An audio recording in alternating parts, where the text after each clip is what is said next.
In the vast expanse of the cosmos, where stars danced like fireflies against the velvet darkness, there existed a realm that defied human comprehension.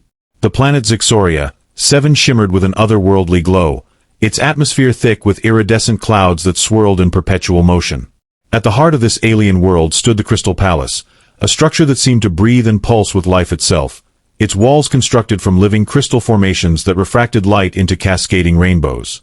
The ruler of this magnificent domain was Queen Zalara, a being whose very presence commanded both awe and terror. Her form towered above her subjects, her body composed of translucent, shifting energy patterns that revealed glimpses of the cosmic forces coursing through her veins. 6 elegant limbs moved with calculated grace, each ending in digits that could manipulate matter at a molecular level. Her face, if it could be called such, was a mesmerizing kaleidoscope of colors that shifted according to her emotions, though few dared to interpret them. Zalara's throne room was particularly remarkable, not merely for its grandeur but for its unique properties. The floor consisted of thousands of floating platforms, each representing a different aspect of her power and influence across the galaxy. Some platforms glowed with the warmth of suns she had conquered, while others pulsed with the cold light of civilizations she had absorbed. At the center of this celestial dance floated her throne, a massive construct of pure quantum energy that hummed with the collective consciousness of her empire. Her court gathered around her in a carefully orchestrated pattern, their forms ranging from crystalline beings that sang in frequencies beyond human hearing to amorphous entities that flowed like liquid shadows. Each member of her council represented a different facet of her dominion, their loyalty absolute yet tinged with the fear that came from serving such an unpredictable sovereign. The air crackled with anticipation whenever she made an appearance, for Queen Zalara was known for her capricious nature and insatiable curiosity about the universe beyond her borders. Among all the wonders of the cosmos, humans fascinated her most. Their brief lives burned so brightly, their capacity for emotion and creativity seemingly boundless despite their physical limitations.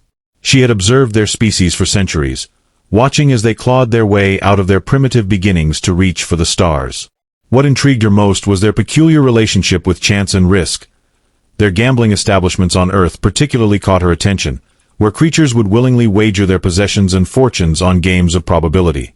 It was during one of these observations that fate intervened in an unexpected manner. A routine diplomatic mission to Earth had gone awry when Captain Marcus Drake, a decorated officer of the United Galactic Fleet, found himself stranded on a remote space station orbiting Neptune. His ship had been damaged in a skirmish with space pirates, leaving him marooned with nothing but his wits and a small fortune in intergalactic credits he'd accumulated during his service. Marcus had always possessed an uncanny ability to read people and situations, a skill honed during years of navigating the complex political landscape of human-alien relations. On that fateful evening, as he sat alone in the station's casino, he couldn't have known that his actions would set in motion events that would shake the foundations of an entire empire. The game that would change everything began innocuously enough, a simple card game against a visiting merchant who claimed to represent a client of great importance. The cards themselves were unlike anything Marcus had seen before, glowing with an ethereal light that seemed to pierce through his very soul. As the game progressed, he became aware of a strange sensation, as if he were being watched by something far more significant than the merchant sitting across from him. The stakes rose with each hand, until finally, the merchant revealed the truth. Queen Zalara herself had been observing the game through quantum projections, intrigued by the human's ability to maintain composure under pressure. What neither Marcus nor Zalara could have anticipated was how this single game would evolve into something far greater than either had imagined. For in that moment, as the Queen's consciousness brushed against his mind, something unprecedented occurred. A connection formed between two vastly different beings, sparking a chain reaction that would challenge everything they believed about power, destiny, and the nature of existence itself. The game unfolded with an intensity that transcended mere competition. Queen Zalara, accustomed to manipulating outcomes across galaxies, found herself genuinely challenged by Marcus's unconventional strategies. The human captain didn't play according to established patterns or predictable algorithms. Instead, he relied on intuition and subtle psychological cues that baffled even her advanced perception abilities. Each move he made seemed to ripple through the fabric of probability itself, creating possibilities she hadn't considered in millennia of rule. As the stakes escalated, Zalara became increasingly invested in the outcome. What began as casual observation transformed into personal involvement, her crystalline essence vibrating with an unfamiliar excitement. The human's apparent disregard for conventional wisdom intrigued her. Here was a creature willing to risk everything based on what appeared to be little more than gut feeling, yet somehow consistently emerging victorious. It was maddening, exhilarating, and utterly captivating. The turning point came when Marcus proposed a wager that sent shockwaves through the quantum network connecting all of Zalara's domains. He suggested betting not just material wealth, but something far more precious: the opportunity to influence the course of an entire civilization's development. The audacity of the proposal stunned even Zalara's closest advisors, who materialized around her throne in agitated patterns of light and shadow. Never before had anyone dared to challenge the queen on such fundamental terms. Yet Zalara couldn't resist. There was something about the human's unwavering confidence, his willingness to stake everything on a single roll of the dice, that resonated deeply within her ancient consciousness. Perhaps it was the reminder of her own youthful days, when she too had taken risks that seemed impossible to her peers. Or maybe it was simply the thrill of encountering a mind that operated on principles entirely foreign to her own. Whatever the reason, she accepted the bet, setting in motion a sequence of events that would reverberate throughout her empire. The actual gameplay took on mythic proportions, with each decision point becoming a test of wills between two fundamentally different approaches to existence. Marcus's human limitations forced him to rely on creative thinking and emotional intelligence, while Zalara's vast computational abilities allowed her to calculate millions of potential outcomes simultaneously.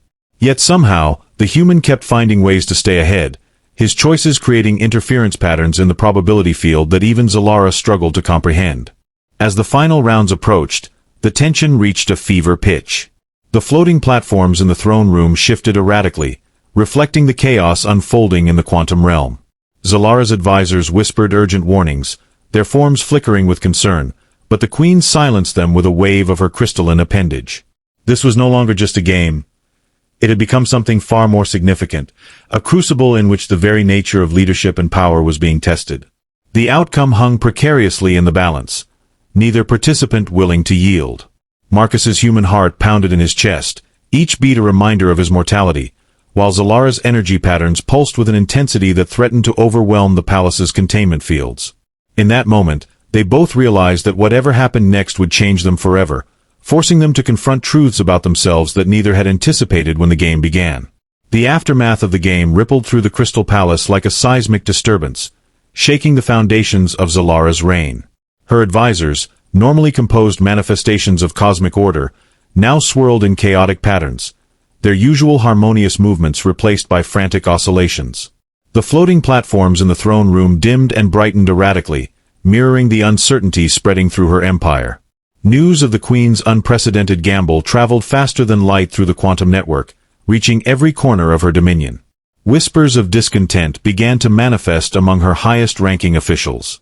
Lord Zitharon, her chief strategist whose crystalline form usually maintained perfect geometric symmetry, now displayed jagged fractures along his surface. "Your Majesty," he ventured, his voice carrying the weight of centuries of service, "the implications of this arrangement are potentially catastrophic. Our enemies will see this as weakness, our allies as instability." Other council members nodded in agreement, their forms pulsing with anxiety. The situation grew more precarious when several key territories began showing signs of rebellion.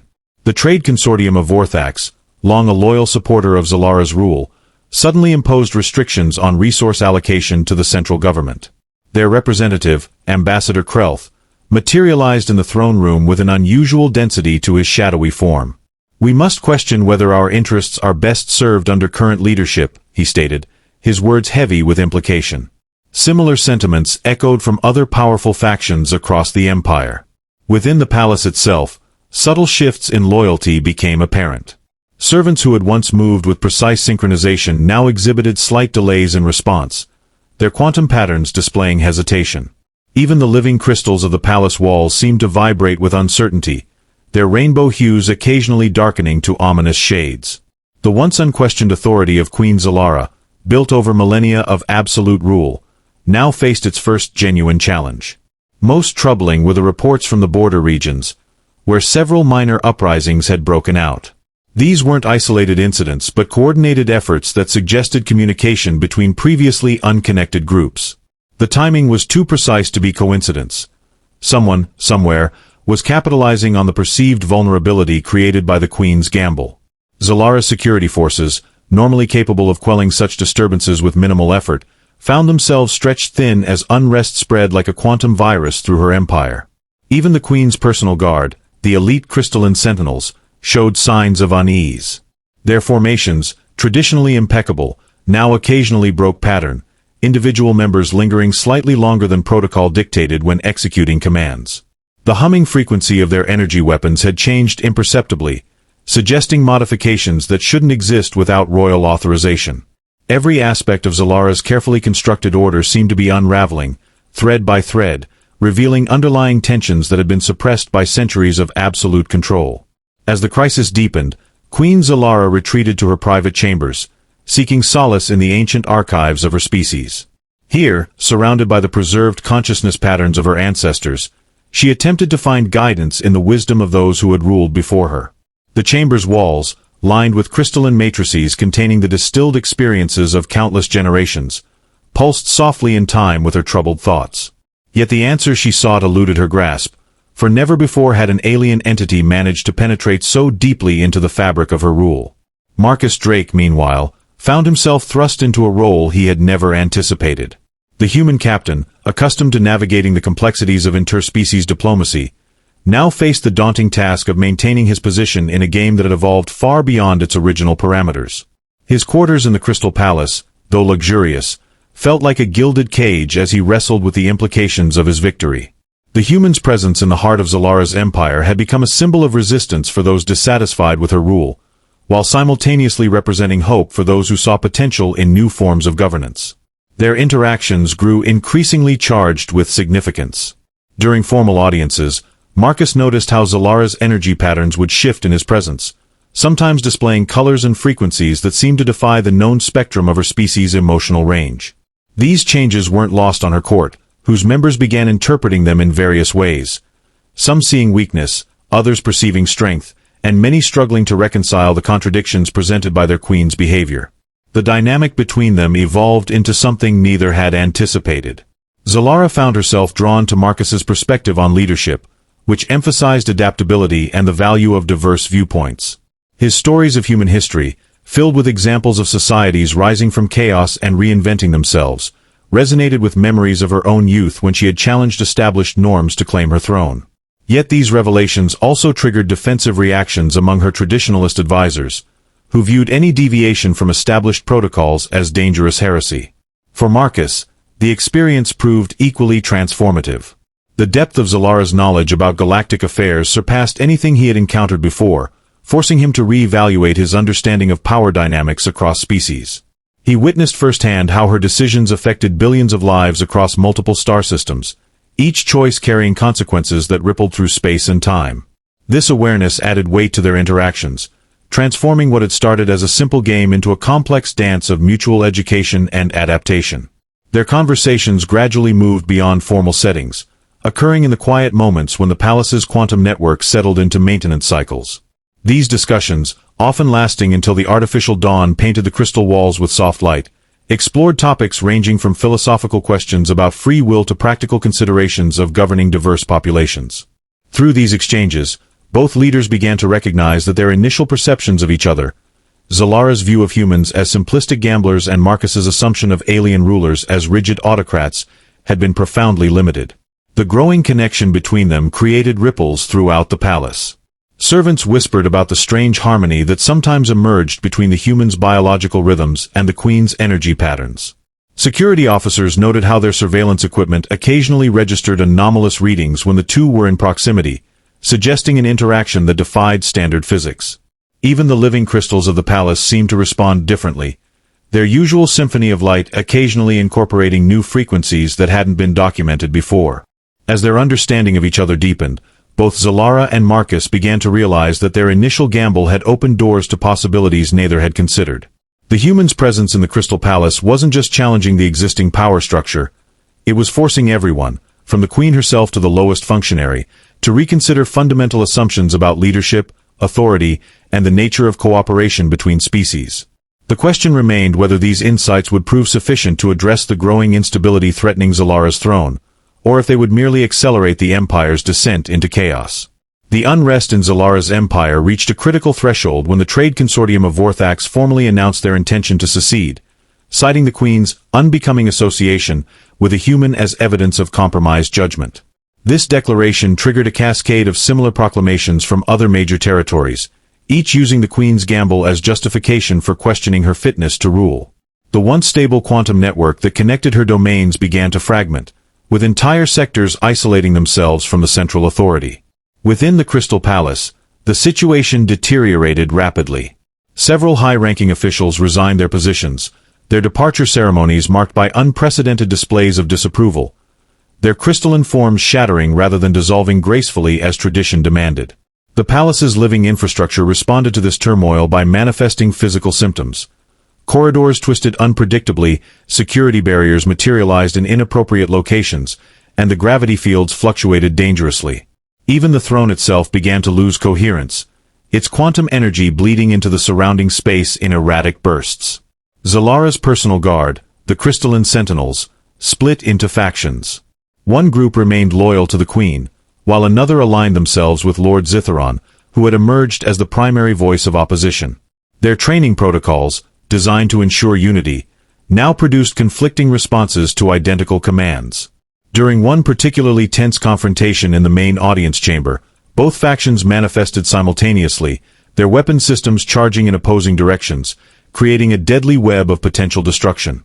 The human factor complicated matters further. Marcus Drake found himself targeted by assassination attempts, each more sophisticated than the last.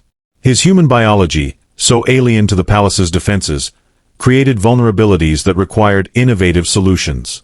Zalara assigned a special protection detail consisting of hybrid security units, combining organic and crystalline elements to better understand and counter threats to her human ally.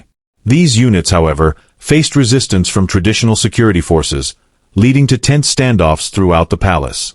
Perhaps most concerning was the emergence of a third faction within the court. Composed of younger officials and newly ascended members of the aristocracy, this group advocated for a complete restructuring of the Empire's governance model. They proposed a system that incorporated elements from various species, including human concepts of democracy and merit-based advancement. Their leader, Lady Silvara, a distant cousin of the Queen, gained surprising support by arguing that Zalara's gamble had inadvertently revealed the limitations of absolute monarchy in an increasingly interconnected galaxy. The economic impact of the crisis became impossible to ignore. Trade routes that had operated smoothly for centuries began to fail, as merchants refused to traverse territories controlled by conflicting factions. Resource distribution networks collapsed, causing shortages that affected even the most basic functions of imperial administration. The palace's maintenance systems, dependent on constant supply chains, started showing signs of strain.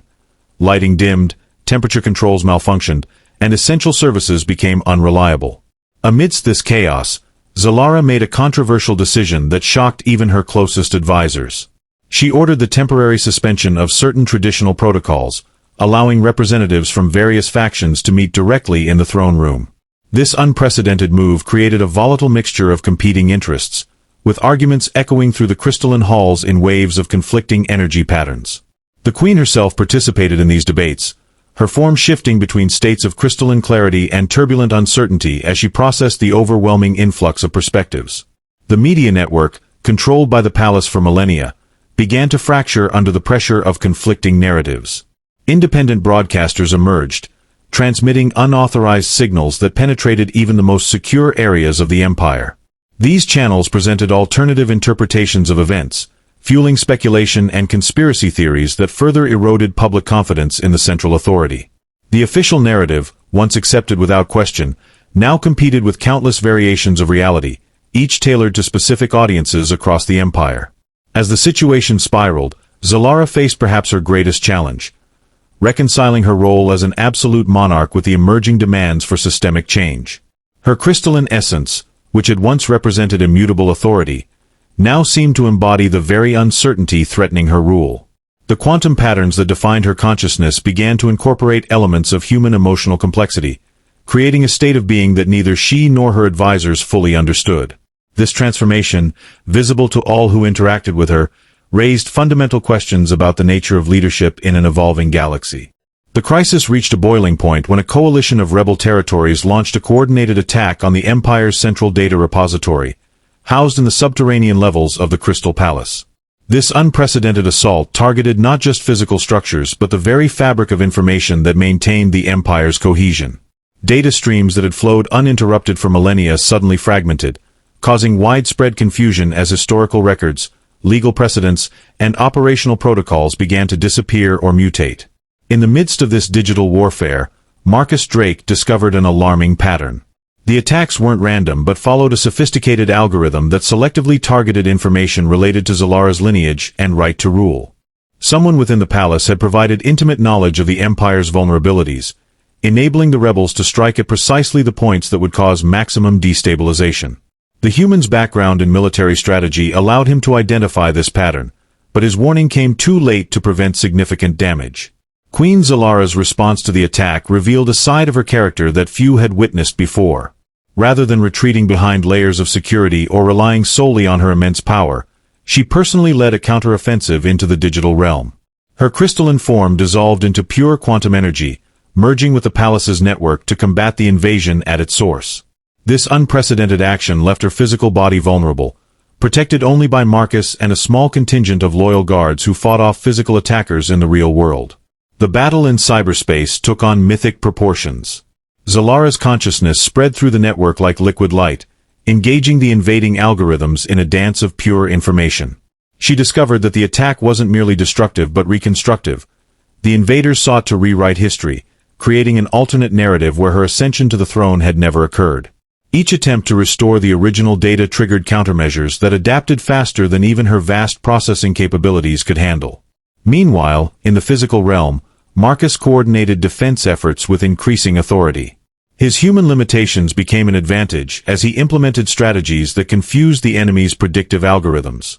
By introducing elements of randomness and improvisation into their defense protocols, he created patterns that the attacker systems struggled to interpret.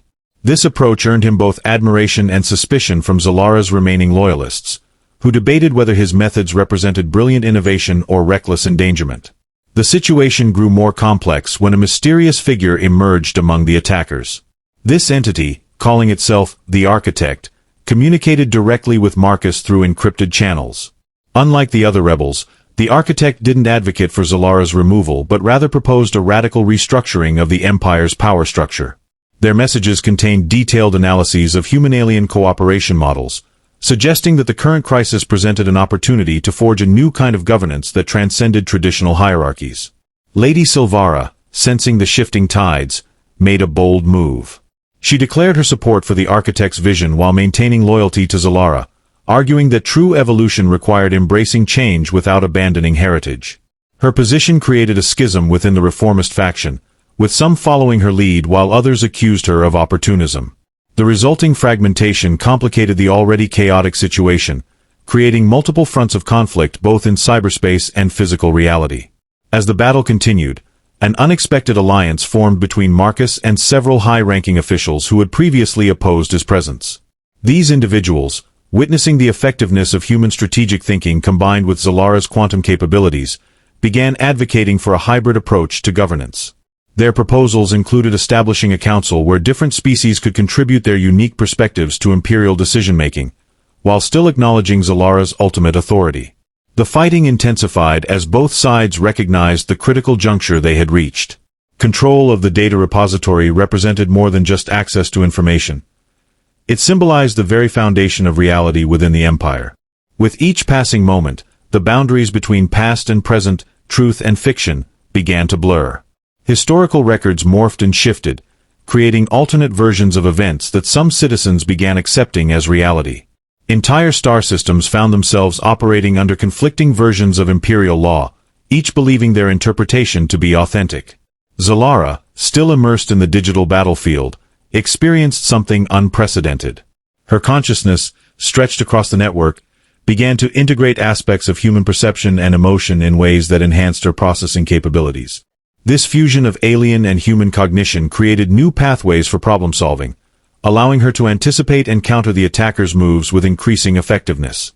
Yet this transformation came at a cost. Parts of her ancient consciousness began to dissolve, replaced by something fundamentally different. The physical toll of the conflict became evident throughout the palace.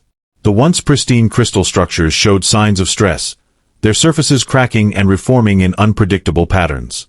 Gravity fluctuations grew more severe, causing sections of the building to shift and realign. The living components of the palace, sensing the existential threat to their existence, began manifesting defensive mechanisms that hadn't been activated in millennia. Energy shields sprang up around critical areas, while automated repair systems worked overtime to maintain structural integrity.